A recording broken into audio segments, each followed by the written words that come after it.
Hello?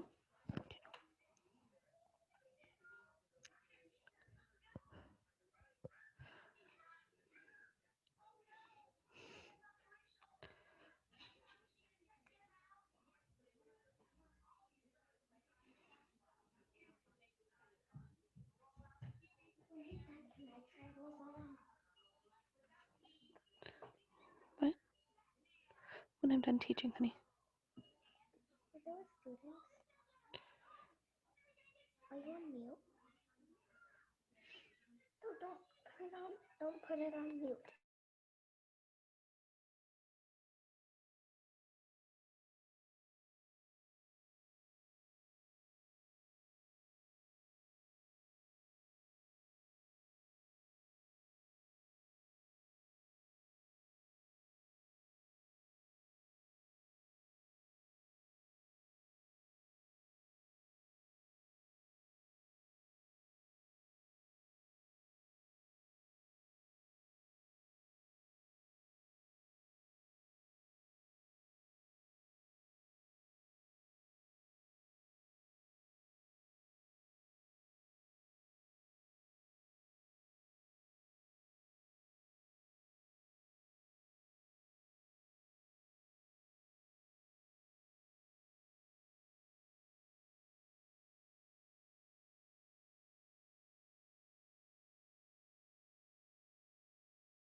Good afternoon, everybody. Can you guys hear me okay? Somebody just wants to put in the chat, yes, that would be great. Okay, I got a headset today, so I could try and eliminate some of the outside noise from my children, but I'm not quite sure how that's going to work with video. So bear with me today as we make it through here. So we are moving on to chapter 13, self and personality. And once again, I really like these end chapters. I think they're just a lot of fun, and we really get to know a lot more about ourselves doing these chapters compared to some of those earlier ones where it was a lot more memorization and learning about the history of psychology. So what is personality? Personality is really hard to define. Oops. And each of us is consistent to some extent. So in a little bit, we're going to be taking an exam, a quiz to see where we fall on the big five. So somebody that's an extrovert as a child is probably still going to be an extrovert as an adult. That also being said, if somebody's an introvert as a child, they're also going to be an introvert as an adult. That changes a little bit as we go through time, but for the most part, we are consistent in our personalities to some extent. But we're also distinctive to some extent. And depending on our life situations and circumstances, our personality may waver as time goes on. And the reason that we like to look at personalities is we like to make sense out of behaviors and expressed feelings in others. So we like to try and categorize people. And by doing this, we can understand what they're going through and what they're feeling.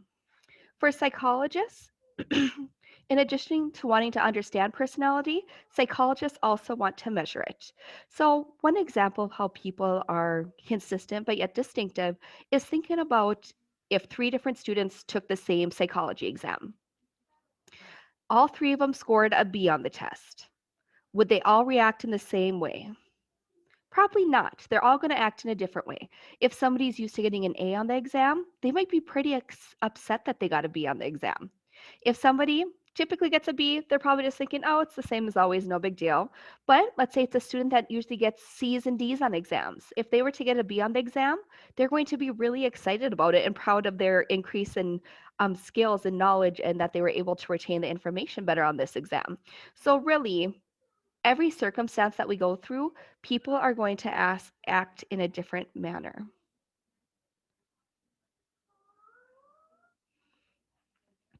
So we have a couple of different ways that we like to describe personalities. Sometimes we look at trait approaches. And one thing to keep in mind about personality traits is they can be viewed as on a continuum. For example, when we're looking at shyness, people range from either extremely shy to extremely outgoing. Most people are going to be in the middle. They're going to be in that average range. Sometimes they might be shy based on the situation. Other times they're probably going to be pretty outgoing based on the situation. But very few people are actually going to be at the extremes. Working as a school counselor, sometimes I'd run into students that were extremely shy, and they'd even have what we called selective mutism. So they would choose to not talk in certain situations.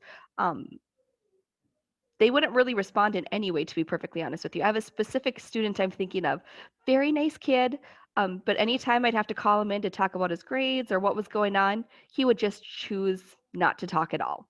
He'd usually nod his head so I could be aware that he was listening to me, but he was just so shy.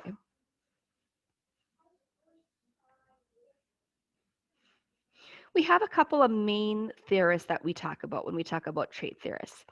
Eysenck's trait theory, he developed the biological trait theory. He proposed that personality traits had 2 major dimensions: how outgoing people were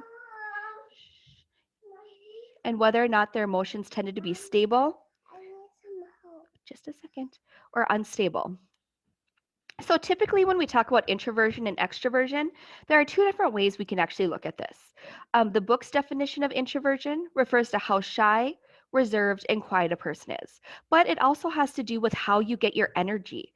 So people that are introverts get energy from being by themselves. If they were to go to a large party, the next day they might need to sit back and recover just because they were overwhelmed by all the stimulus and all of the people that were there.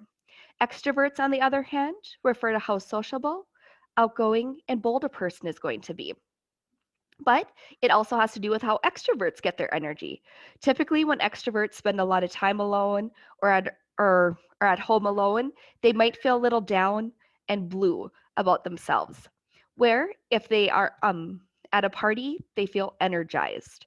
I will be right back. My 3-year-old is having a potty emergency.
So when we're looking at the next slide, we have two different ways we can look at this. So how stable or unstable somebody's personality is going to be, and then how introverted or extroverted they are. So if we look at somebody that's moody and anxious, they are going to be more of an introvert with an unstable personality.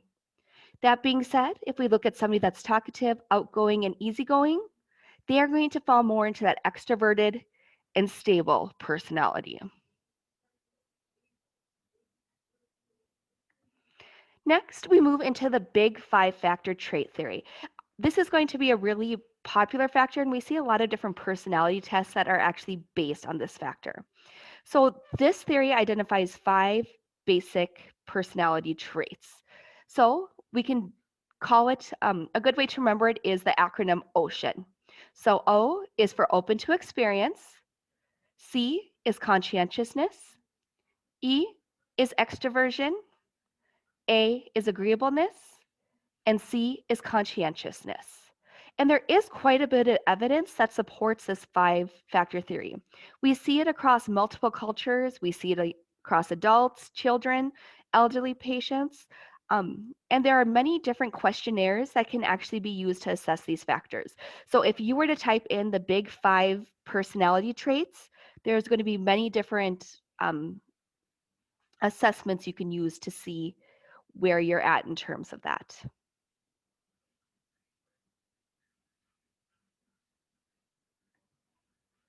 So here is what some of them look like. So like I said, if you were to look at the words, they spell out ocean. That might be a really easy way to remember it for the test. So when we talk about openness to experience, these people are going to be imaginative. They like variety and they're independent. If they're low on openness, um, they might like routine, a little more down to earth, and are going to be conforming to norms. Conscientiousness, if you're high on conscientiousness, you're going to be organized, careful, and self disciplined. If you're low on conscientiousness, you're going to be disorganized, careless, and weak willed. Extroversion, we already talked about extroversion versus introversion quite a bit. And like I said, it's also about how we gain our energy. Agreeableness, people that are high in agreeableness are going to be soft hearted, trusting, and helpful. People that are low are going to be ruthless, suspicious, and uncooperative. And last but not least, we have neuroticism. So, one thing you're going to want to pay attention to here is oftentimes when we look at some of those more positive traits, they tend to be if you score high in that area. For neuroticism, though, if you score high in neuroticism, that means you're going to be more worried, anxious, and self pitying. If you score low on it, on the other hand, though, you're going to be calm, secure, and self satisfied. So, we are going to take about 10 minutes and actually take a Big Five personality test. So, what you'll need to do is go to our Canvas page, go to the modules, and where is it? Click on this link.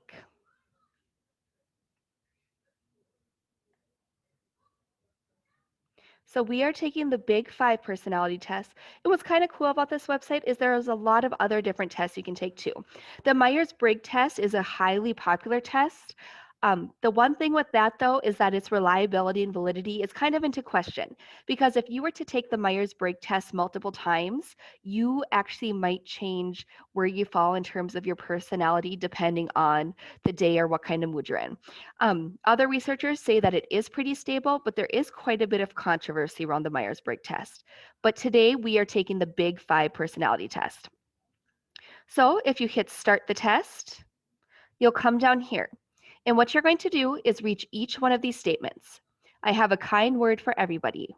You'll choose either inaccurate, neutral, or accurate, or somewhere in between. So I will give everybody a little bit of time to do this. There are 4 different pages with different statements and personality traits they are going to look at.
Give you guys about 2 minutes to finish up for those of you that are still working.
Okay, so after you've completed your assessment, you are going to get a report that looks like this.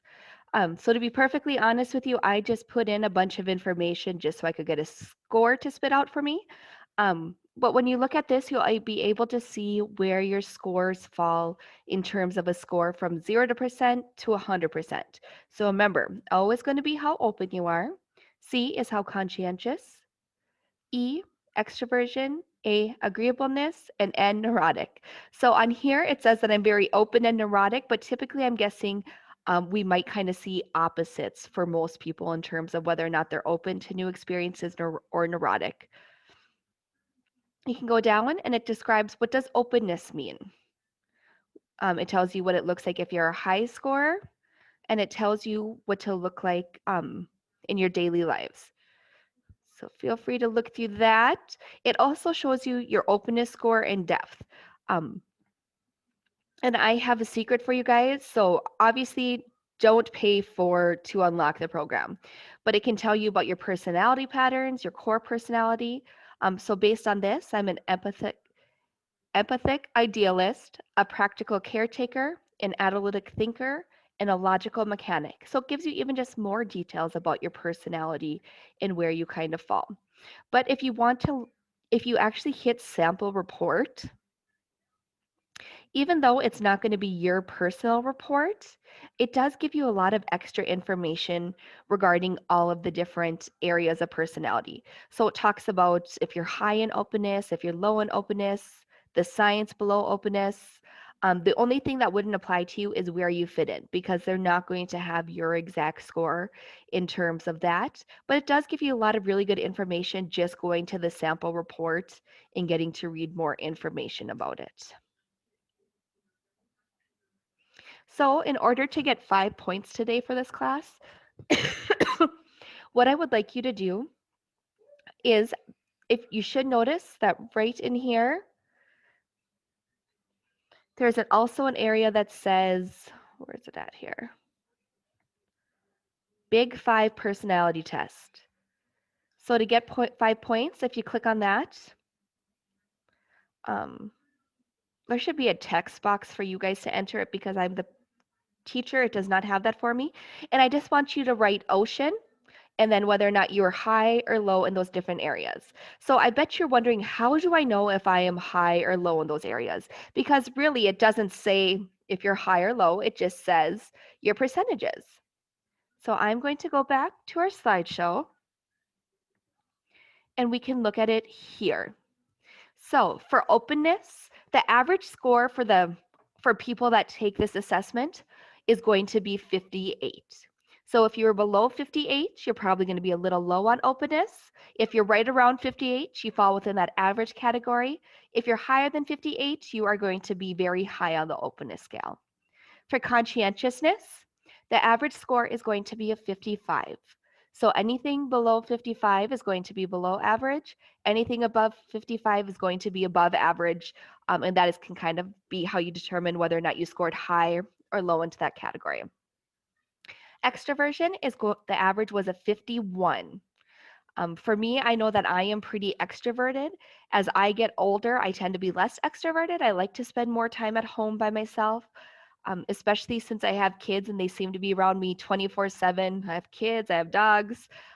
Most of the time, you can't even go to the bathroom by yourself without a little person or animal sitting there staring at you. So, as I get older, I tend to enjoy my alone time a little bit more. For agreeableness, 63 was the average score. I also tend to be pretty agreeable. I don't really like confrontation. Um, so for me, I'm sure I was much higher than the 63 of the average. If you're below 63, that means you're probably a little low on agreeableness. Neuroticism, the average score is going to be a 54. So you can determine whether or not you tend to be high or low on neurotic depending on if you're 54. And remember, if you have a high score on neuroticism, you're going to be more anxious, unhappy, and prone to negative emotions. One thing I do want to point out about these types of assessments, though, is how you're feeling at any given moment or personal experiences that you may have recently had can greatly impact what type of score you're going to get.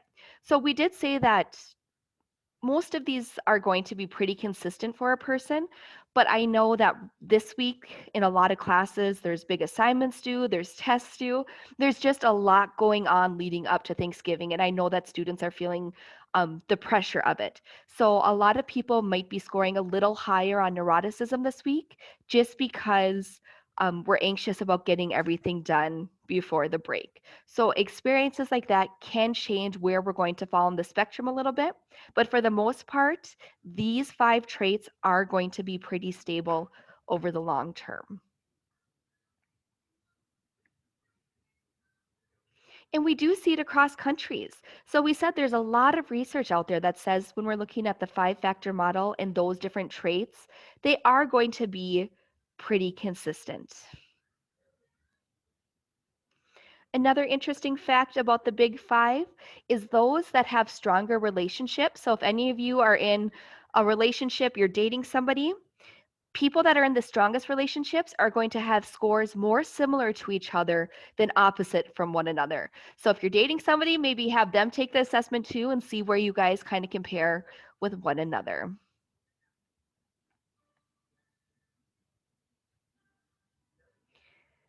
I am not going to spend too much time on this, but a team of more than 120 scientists investigated the 5-factor theory personality traits from around the world. So they looked at countries from Argentina to Zimbabwe, and this chart kind of shows the difference in their findings.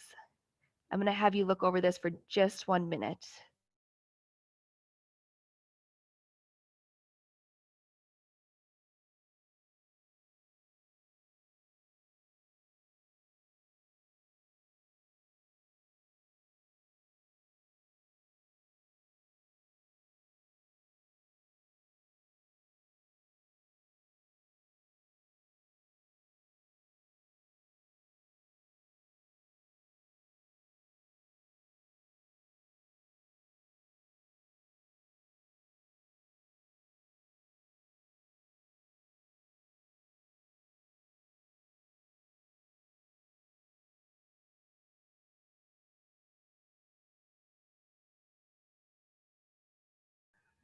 So I don't think we have a lot of foreign exchange students in our class. Maybe we do, but if you were to take a look at this, um, it's broken down into like North America, South America, Eastern Europe. I think it'd be really interesting if they would have broken it down further, so we could see what they look like in terms of Canadians versus Americans. Because I do know that we do have some Canadians in some of our classes, and it would be interesting to see where their levels are that fall within these different traits. So when we look at openness levels, those from South America tend to have the highest levels of openness.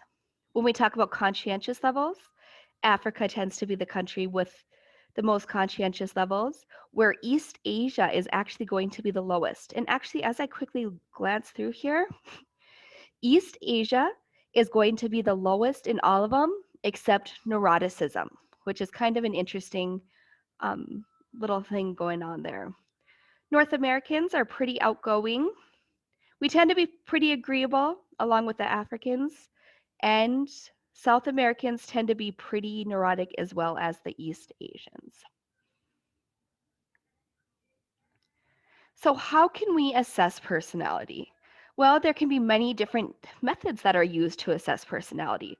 We can take an assessment like we just took now, where it's online, or we could take a pencil and paper version. And sometimes, though, we need to meet with a psychologist, and they will give us different screening tools. One of the screening tools psychologists are going to have to give us is going to be a projective measure. So these are personality tests that examine unconscious processes by having people interpret ambiguous stimuli.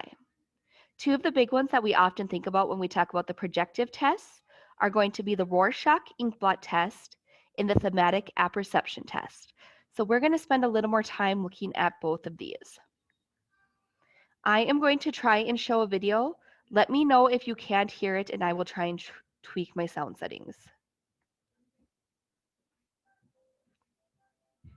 Is everyone able to hear it?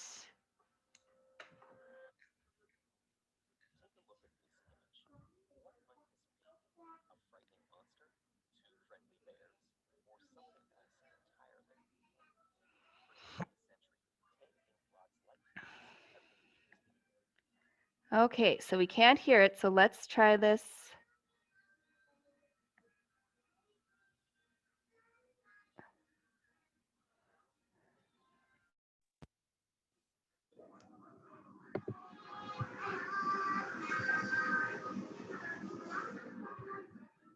Can you hear it now?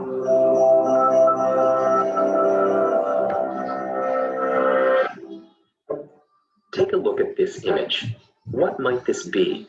A frightening monster? Two friendly bears? Or something else entirely?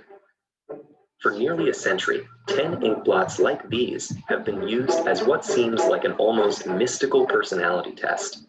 Long kept confidential for psychologists and their patients, the mysterious images were said to draw out the workings of a person's mind. But what can inkblots really tell us? And how does this test work? Invented in the early 20th century by Swiss psychiatrist Hermann Rorschach, the Rorschach test is actually less about the specific things we see and more about our general approach to perception. As an amateur artist, Hermann was fascinated by how visual perception varies from person to person. He carried this interest to medical school, where he learned all our senses are deeply connected. He studied how our process of perception doesn't just register sensory inputs, but transforms them. And when he started working at a mental hospital in eastern Switzerland, he began designing a series of puzzling images to gain new insight into this enigmatic process. Using his inkblot paintings, Rorschach began quizzing hundreds of healthy subjects and psychiatric patients with the same question: what might this be? However, it wasn't what the test subjects saw that was most important to Rorschach, but rather how they approached the task. Which parts of the image did they focus on or ignore? Did they see the image moving? Did the color on some inkblots help them give better answers or distract and overwhelm them? He developed a system to code people's responses, reducing the wide range of interpretations to a few manageable numbers. Now he had empirical measures to quantify all kinds of test takers: the creative and imaginative, the detail-oriented, the big picture perceivers, and flexible participants able to adapt their approach. Some people would get stuck, offering the same answer for multiple blots. Others gave unusual and delightful descriptions. Responses were as varied as the inkblots, which offered different kinds of perceptual problems, some easier to interpret than others. But analyzing the test taker's overall approach yielded real insights into their psychology. And as Rorschach tested more and more people, patterns began to pile up. Healthy subjects with the same personalities often took remarkably similar approaches. Patients suffering from the same mental illnesses also performed similarly, making the test a reliable diagnostic tool. It could even diagnose some conditions difficult to pinpoint with other available methods. In 1921, Rorschach published his coding system alongside the 10 blots he felt gave the most nuanced picture of people's perceptual approach. Over the next several decades, the test became wildly popular in countries around the world.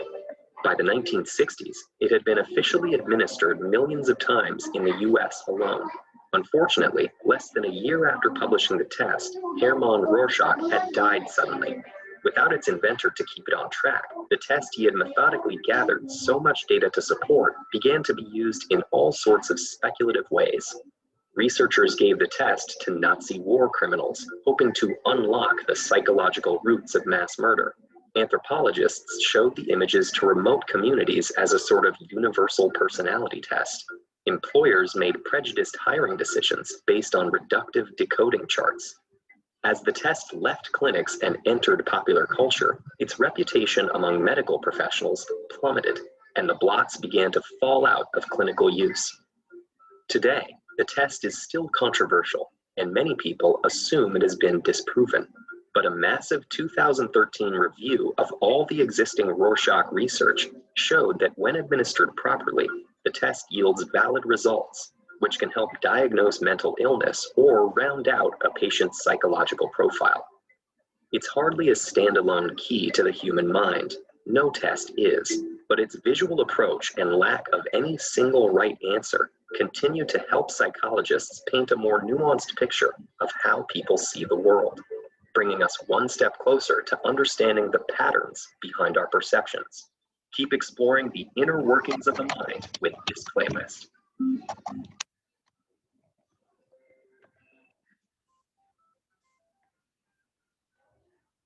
So I am just fascinated with the Rorschach ink blot test. I think it is just so interesting, and I would love to learn how to score it. I keep requesting a scoring guide from some of the book publishers, and they won't give me one because it really doesn't correlate with the classes I teach. I do teach testing and assessment, so I keep trying to crust it for that class, and they so far haven't granted me that because they send them for free. So I'm going to try again though, because I think it would be really cool to see how we actually score it and what the different scores can mean for a person. So looking at the ink blot test, as you saw in the video, he started out with a ton of different ink blots. And over time, he found that there were 10 specific ink blots that actually gave the best results. He died not long after his scoring method was completed. So he actually was able to complete it. So it's misspoken on the slide.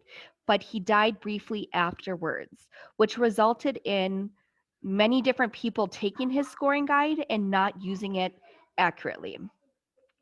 So I want you guys, what might this be?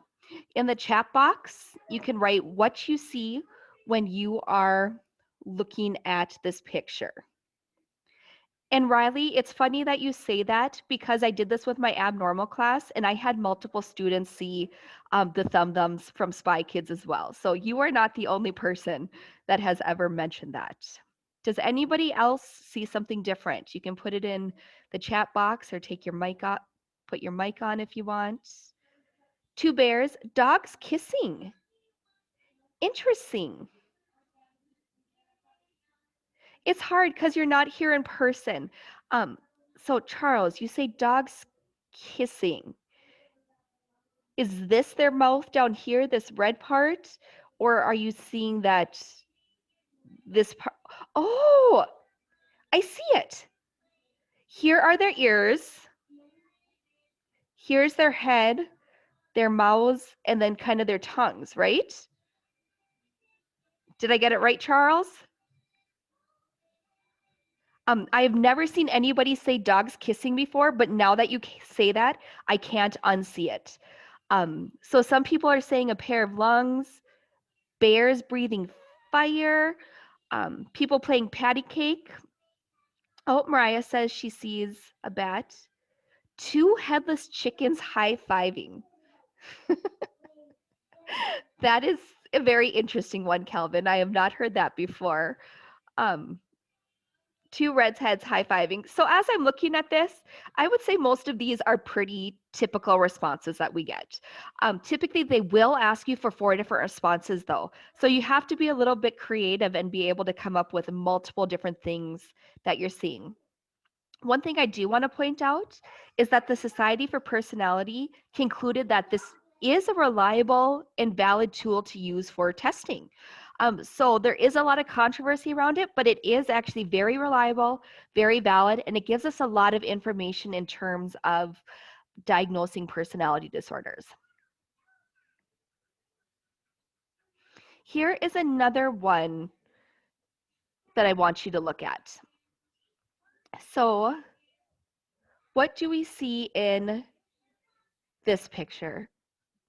Olivia, I've had multiple people in abnormal psychology.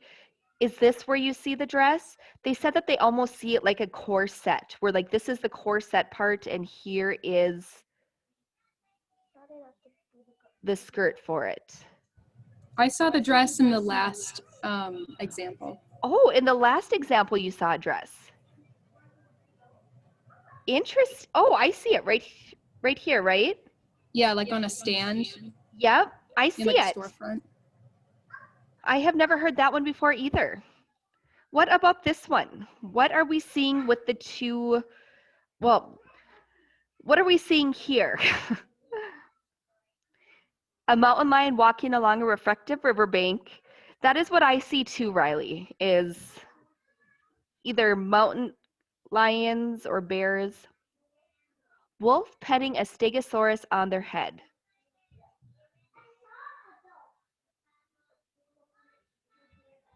I'm trying to figure out what that would, so are you just seeing it on one side of the picture, Zelly? Two lizards climbing, iguanas. So when we are looking at these different things, when we are scoring it, we say, where on the blot was the precept located? So were you looking at the whole blot? Were you looking at just one part? For a lot of people, typically, they are looking at this precept right here, the red thing. They see either mountain lions, lizards, bears. Was the white space used in the response? So on that last example, Olivia saw the dress in the white space. So she did use the white space in her response. How well does the precept fit the blot? Well, for most people, I would say these are all pretty typical answers, except the wolf pitting the stegosaurus on the head. That is the first time I've ever heard that, but I wouldn't say it's outside the realm of what it could be. Oh, shark jaws. I can see that. Calvin, what is it supposed to be? I don't know. That is what, it's up for interpretation. Like Francesca says, that is the point. I want to know what you're seeing in this picture. And then thought process. Are there any issues with the thought processes or themes? I would say most of us have pretty common responses, but let's say that you said you saw a man with a machete climbing a mountain. That's not going to be a very typical response I hear. Or let's say you say something that's pretty violent, that is going to be outside the norm. One thing these tests are actually really good for is finding people that have schizophrenia. People that are schizophrenic typically see motion in the pictures. I don't see movement or motion. I see pretty static pictures, but somebody that might struggle with schizophrenia or suffer from it might actually see some different motions in it. Rorschach, I don't think Calvin, I don't think he had the right answers, but he had common elements and themes that he saw within his pictures. So like I just said about the schizophrenia, he noticed that they would typically see the movement in the pictures. So that is how they were able to identify that there might be something abnormal going on in the person's brain. You can see a lot of different things in these pictures, but he saw common themes. And like I said, that is why I want to get one of those scoring books. I want to be able to know what are considered abnormal answers, not necessarily right answers, but just abnormal for the different precepts. And some people, depending on how they flip it, are going to see different things as well. Next, we have the thematic apperception test. I really enjoy the thematic apperception test. I think it's kind of fun. So in this first picture, what do you see in this picture? Or what is going on in this picture?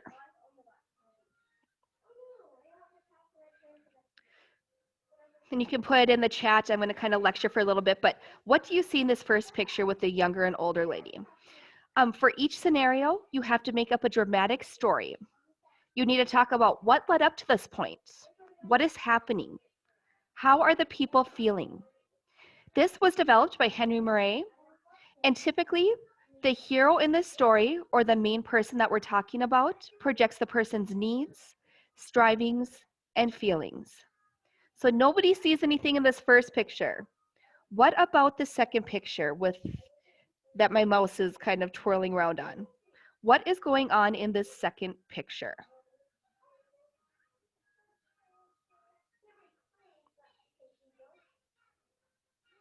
Some common things that I often hear is that this young man shot his father and that they now have to do surgery on him, that he is kind of standing at the front watching it all happen. Another thing that I often hear is that it's kind of like a dream sequence where this person was in a war, he was injured, and he's thinking about his time as his childhood. Riley said for the first picture, he sees a wicked witch trying to convince an unsure and questioning woman. And I kind of agree. She kind of looks like the wicked witch from Snow White when she's trying to give her the apple. So really, there's a lot of different things that we can see. Ooh, Riley sees pretty morbid things in the second picture. He sees a kid in an insane asylum torturing a fellow patient with dark-suited kid being a boss bully. Will sees a small child as a psychopath and murdered the man in the back, and they're doing an autopsy. Yeah, I agree. This kid in the front, he looks kind of evil, I guess is the best word I can come up with. I'm not finding the word I actually want to use, but he looks kind of evil. Kind of that flat affect. He kind of has just a disturbing look on his face. Demented, full of himself. Yeah, I see a lot of that kid being full of himself. So what the whole purpose of this is that if it's based on a person's strivings, needs, and feelings, no, he for sure looks evil. So everybody thinks this kid looks evil. So what we could say based on the personality test is that you all have an evil side to you that you just want to get out. And that is why you see this child being evil, because you also have those strivings and those needs and those feelings. So you take the main person of the story and they would say that you are projecting your own feelings and emotions onto them. And we are going to stop there for today. We will pick up on personality assessments on Wednesday.